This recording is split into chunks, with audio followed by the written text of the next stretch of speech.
할렐루야. 4월 12일 화요일 큐티 영상 시작하겠습니다. 오늘 말씀은 요한복음 18장 12절에서 27절의 말씀입니다.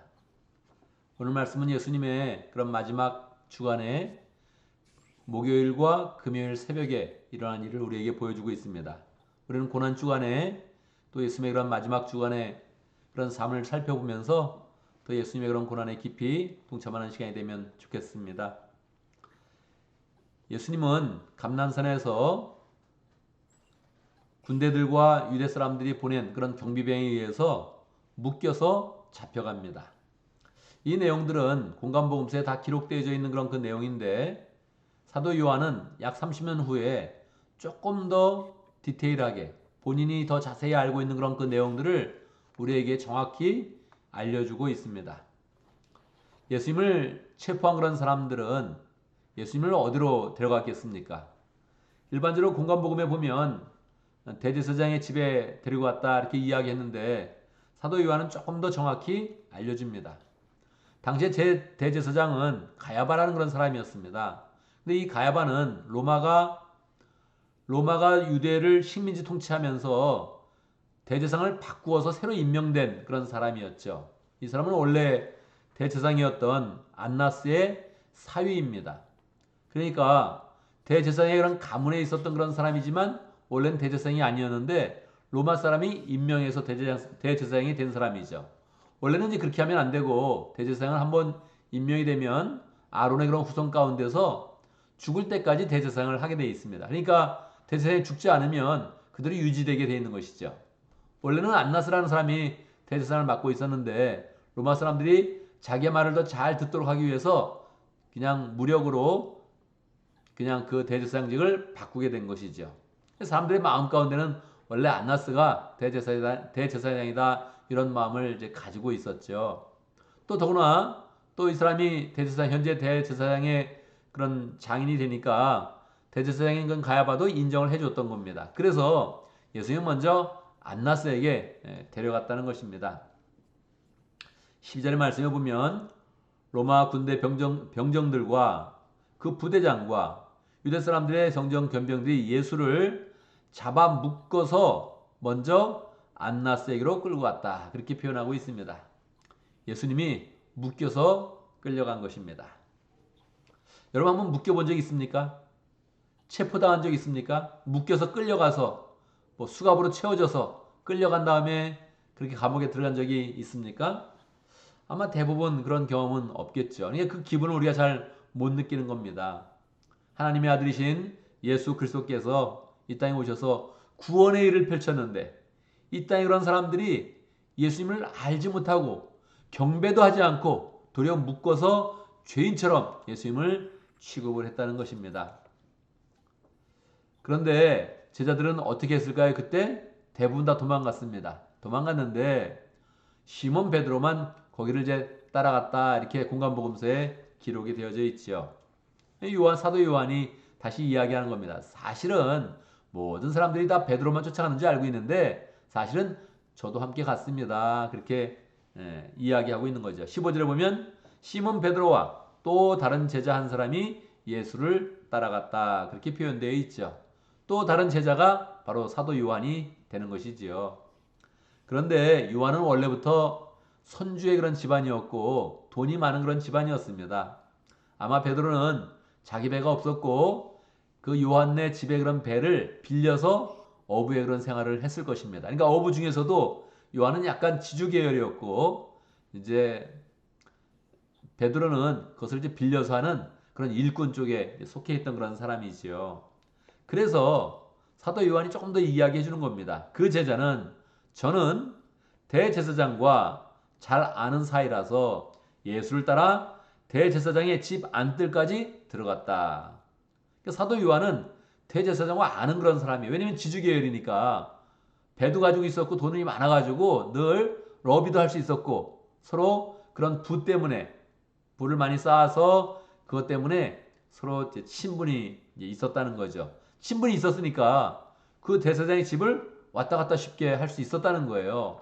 평소에 아는 사람들이 많아서 그냥 들어갈 때 저 사람이 예수의 제자인 줄 알지만 다 그냥 아는 관계니까 넘어가면서 그냥 들어갔다는 거예요. 그래서 베드로는 못 들어가고 요한만 먼저 들어갔다는 거죠. 요한이 먼저 들어가 있으니까 베드로가 저기 쫓아온 걸 아니까 사람들한테 이야기를 하고 그리고 다른 제자가 나와서 문지기 하니에게 말하고 베드로를 데리고 들어갔다. 그래서 베드로가 거기에 들어가게 돼 있다는 거예요. 사람들이 다 모르는 그런 이야기죠. 30년 동안 다 모르고 있는 그런 이야기를 사도 요한이 조금 더 디테일하게 우리에게 알려주고 있는 것입니다. 자, 베드로는 이제 요한의 그런 인도를 받아서 그 안에 들어와 있고 밖에서 불을 쬐고 있습니다. 예수님은 뭐 하고 있습니까? 묶여서 끌려가서 거기서 신문을 이제 받고 있는 것입니다. 대제사장이랍시고 뭐 대제사장도 못 됐죠. 자기의 힘으로 대제사장도 유지하지 못했던 그런 안나스가 이제 막 예수님에 대해서 묻고 있는 것입니다. 너는 뭐 하는 사람이냐 하면서 이제 막 묻고 있는 것이죠. 가관이죠. 하나님의 아들은 묶여서 있고 한낱 대제사장도 못 되는 그런 사람이 그냥 거기서 예수님을 막 신문하고 있는 것입니다. 무엇을 한 것이냐 하면서 무엇을 가르쳤느냐 하면서 자꾸 이야기를 하고 있는 것이지요. 예수님이 정식 재판에서는 말을 하지 않습니다. 왜냐하면 이미 이사야의 그런 말씀에 기록되어져 있죠. 예수님은 정말 어린 양과 같이 아무 소리를 하지 않았다.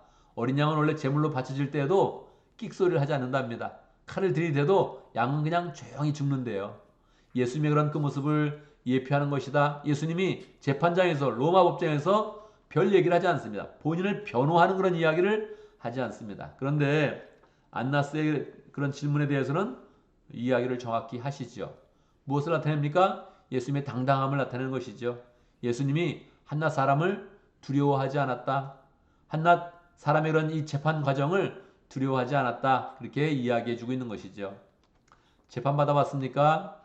죄가 없어서 특별히 뭐 재판을 받지 않는 그런 사람들은 재판장이 뭐 이렇게 높다 그런 생각을 보통 안 하게 되지요. 우리 형님이 억울하게 재판을 한번 받은 적이 있었는데 한번 이야기를 해주더라고요. 평소에 재판장에 대해서 신경을 별로 안 쓰고 살았다는 거예요. 그런데 정말 억울하게 책임을 지고 딱 재판장 앞에 섰는데 그 재판장이 하는 게 입에 따라서 감옥에 갈 수도 있고 안 갈 수도 있고 이렇게 되니까 재판장이 하늘처럼 높아 보이더라 그런 이야기를 하더라고요. 자기와 상관없으면 뭐 재판 하나보다 그렇게 생각을 하는데 저 사람의 그런 판결에 따라서 내가 감옥에 들어갈 수도 있고 안 갈 수도 있다 이렇게 생각하니까 너무너무 긴장이 되면서 그 말을 듣기가 정말 힘들고 어렵더라 그렇게 이야기를 하더라고요. 정말 모든 사람들은 그 재판장에 서면 떨리는 것입니다. 그런데 지금 예수님이 대제사장 앞에 섰는데 떨립니까? 그럴 수는 없는 거죠. 그러니까 도리어 그에게도 진리를 가르쳐주는 겁니다. 내가 사람들에게 한 그런 그 모든 말은 숨어서 한 것도 아니요. 항상 성전 가운데서 했고 사람들 가운데서 이야기하면서 드러내놓고 얘기했는데 왜 이제 와서 내가 한 말을 묻느냐. 나는 복음을 선포하였고 진리를 가르쳐 주었다. 이렇게 이야기한 것이죠. 예수님이 따박따박 그렇게 대답을 정확히 하고 있으니까 그러니까 옆에 있던 경비정이 예수님의 따귀를 때립니다. 예수님의 따귀를 때리면서 그러면서 예수님께 이 대제사장 앞에서 이게 무슨 그런 불순한 태도냐 그렇게 이야기를 하는 거죠. 여러분 따귀 맞아봤습니까? 저도 뭐 그렇게 기억은 잘 나지 않습니다. 뭐 기억을 막 더듬어 보면 한참 뒤에 학생 때 한번 따귀 맞았던 그런 기억이 나요. 제가 뭐 특별히 잘못하진 않았고 저도 이렇게 모범생처럼 살았던 사람인데 어느 날 선생님이 다 떠든다 그러면서 너희들 다 나와 그러면서 정말 한 사람씩 따귀를 때리더라고요. 이게 이제 특이한 그런 일이죠. 옛날이니까 가능했던 그런 일이죠. 예. 근데 저도 따귀를 맞는 순간에도 난 특별히 잘못한 게 없는데 이 담임 선생님이 설마 내 따귀를 때릴까? 이제 그런 마음을 가졌습니다. 근데 그냥 뭐 단체니까 정말 한 대씩 다 나오라 그러니 때리더라고요. 이렇게 한 대씩 때리는데 그게 아직도 기억이 나는 거예요. 웃기죠? 예. 굉장히 오래전 얘기인데. 근데 지금 예수님이 하나님의 아들로서 보좌에 앉으실 그런 분인데 한낱 그냥 인간 하나가 와가지고 예수님에 대해서 묻더니 도리어 옆에 있는 그런 경비병이 따귀를 때리는 거예요. 이게 어려운 거죠. 예수님이 이게 하나님의 아들의 그런 지위를 가지고 있는데 마땅히 경배하고 다 머리를 조아려야 되는데 거기서 도리어 예수님을 신문하고 따귀를 때린다는 것입니다. 예수님이 이러한 일을 다 당하시면서 그 모욕을 다 참으시고 이 사람들이 다시 또 24절에 보면 안나스는 예수를 묶은 그대로 대제사장 가야바에게 보냈다. 그렇게 이야기하고 있습니다. 예수님이 계속 끌려다니면서 이리저리 끌려다니면서 계속 신문을 받고 있는 것입니다. 근데 뭐 죄를 찾지 못하니까 안나스에 갔다가 가야바에게 갔다가 또 빌라도에게 갔다가 이스라엘 헤롯에게 갔다가 다시 가야바로 갔다가 계속 이제 언도를 받게 되는 거죠. 그 모든 그런 과정에 사실은 또 예수님이 채찍으로 계속 맞으시는 그런 과정이 있는 것입니다.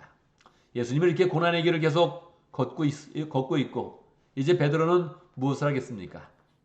거기 있는 하녀가 베드로에게 묻는 겁니다. 당신도 저 사람의 제자지요? 그렇게 딱 이렇게 묻는 겁니다. 그러니까 베드로가 어떻게 합니까? 부인하는 거죠. 아닙니다. 나는 그렇지 않습니다. 너무 떨려서 그랬다고 이야기를 하는데 생각할 수 있는데 또 한 번 더 묻는 거죠. 아무리 당신 제자 같은데 행색을 보아니 예루살렘 사람 아니고 갈릴리에서 온 사람 같은데 제자 맞지요? 사람들 앞에서 이야기하니까 베드로가 또 부인을 하는 것입니다. 또 얘기를 하는 거예요. 아무리 당신 제자 맞다. 예수님은 지금 묶여서 끌려다니는 그런 상황이고 베드로도 시인을 한다면 뭐 같이 끌려가게 되겠죠.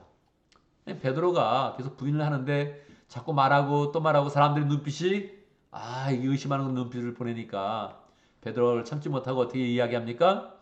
예수님을 저주하면서 아닙니다. 난 저런 사람과 같지 않습니다. 저 사람은 마땅히 죽어야 되고 저런 사람은 마땅히 십자가에 죽어야 됩니다.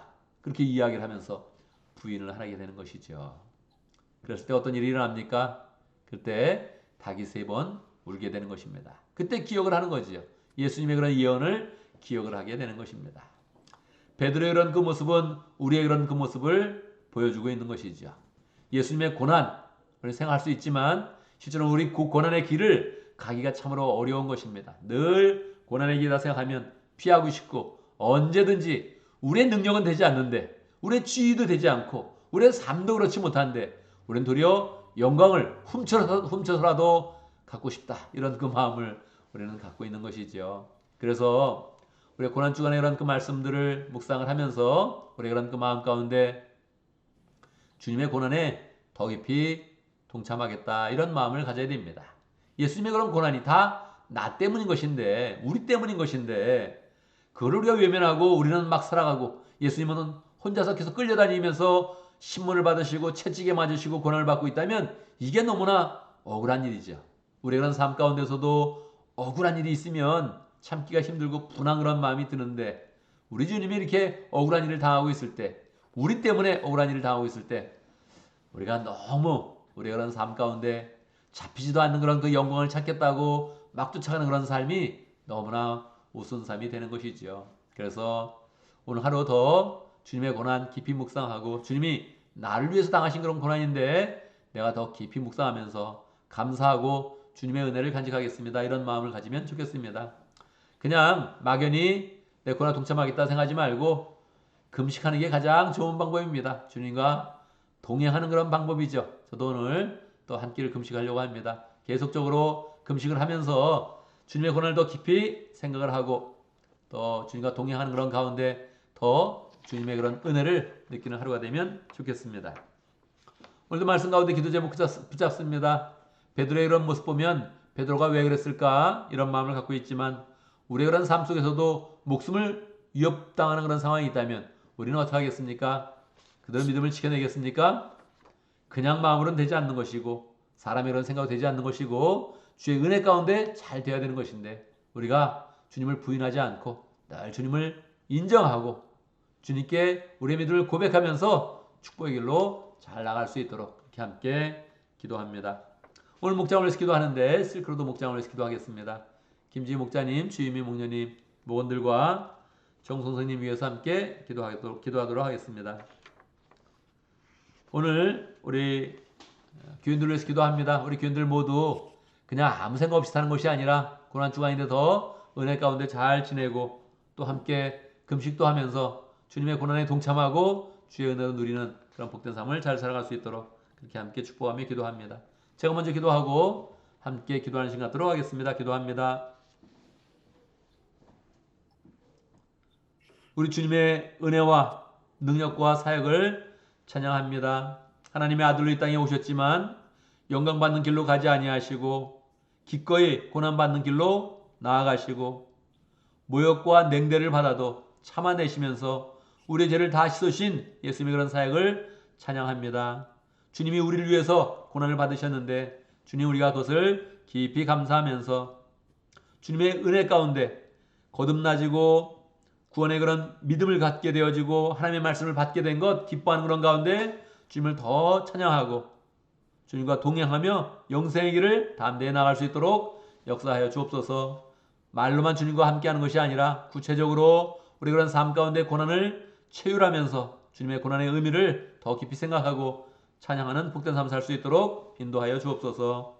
하나님 아버지, 우리 그런 삶 가운데 목장을 허락하신 것 감사합니다. 우리 그런 믿음이 허공에 뿌려지는 그런 믿음이 아니라 구체적으로 우리의 삶 가운데 심겨지며 열매 맺으며 체험되는 믿음을 가질 수 있도록 목장을 허락하신 것 감사합니다. 목장 가운데 늘 하나님의 은혜와 사랑과 능력을 경험할 수 있도록 역사하여 주옵소서. 셀크로도 목장에 김지희 목자님, 주임미 목녀님 축복하여 주시고 그리스도의 그런 사랑으로 늘 목원들 돌볼 때마다 예수님의 은혜와 사랑과 능력이 나타날 수 있도록 역사해 주시고 또 목원들도 늘 모일 때마다 믿음의 그런 가족을 이루어서 함께 세워져 가며 함께 목장을 세우며 교회를 세워가는 복된 삶 살아갈 수 있도록 인도하여 주옵소서. 실크로드 지역에서 사역하시는 정 선생님 축복하여 주시고 하나님 아버지 정말 위험한 그런 가운데 열정으로 사역하는 그 모든 삶 가운데 동행하여 주시고 필요한 것을 공급하여 주시고 많은 사람들을 잘 만날 수 있도록 역사해 주시고 하나님께 영광 돌리는 복된 삶을 살 수 있도록 인도하여 주옵소서. 하나님 아버지 우리가 고난 주간을 맞이했습니다. 더 주님의 고난에 깊이 동참하고 묵상하는 그런 가운데 하나님의 은혜를 더 깊이 깨달으며 하나님의 사랑을 깨달으며 그 사랑에 감사하는 복된 삶이 될 수 있도록 역사하여 주옵소서. 우리의 그런 삶도 또 고난을 결단하는 그런 가운데 삶의 열매가 많으며 은혜가 많으며 사랑의 능력이 더 풍성해지는 복된 삶을 살 수 있도록 인도하여 주옵소서. 하나님 아버지 고난 주간이 되어도 우리 그런 해야 되는 많은 일들이 있습니다. 주님께서 함께해 주시고 잘 감당할 수 있도록 인도하시고 주의 은혜로 감당할 수 있도록 역사하시고 주님이 부으시는 능력과 은혜와 총명한 가운데서 모든 일을 늘 잘 처리할 수 있도록 축복하여 주옵소서. 어리석게 죄악된 길로 나가지 않게 하시고 죄악의 그런 발걸음을 끊어주시고 죄악된 생각을 처음부터 없애주시고 늘 주의 은혜 가운데 승리할 수 있도록 역사하여 주옵소서. 예수님의 이름으로 기도드리옵나이다. 아멘.